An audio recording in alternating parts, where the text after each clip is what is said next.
But the Giants, coming off a sweep of the Los Angeles Dodgers, are they a legit contender in your mind, more so now that they just swept the Dodgers in San Francisco?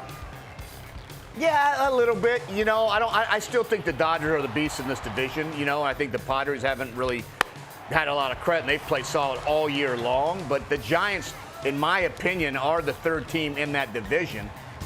And they just, you know, they're kind of like that team, the Braves we just kind of talked about.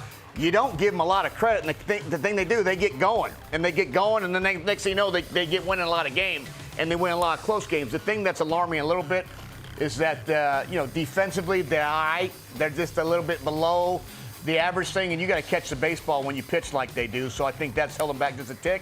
Big sweep by the Dodgers, though. Big sweep by that. I don't care. Rivalry sweeps are awesome. It makes you feel good. So, yeah, they're always a contender because of what they did last year. They won the most games in the big leagues. Yeah, it's the first time that the Giants have swept the Dodgers since the end of the 2015 season. You mentioned, though, the defense, Kevin. You know better than anybody that when you get into the postseason, it's all predicated, success is all predicated on pitching really well and being able to defend. The Giants are the second in terms of defensive runs saved, only behind the Phillies, who are on a hot streak right now. We'll get to that in a second. So does the defense behind their pitching staff concern you at all?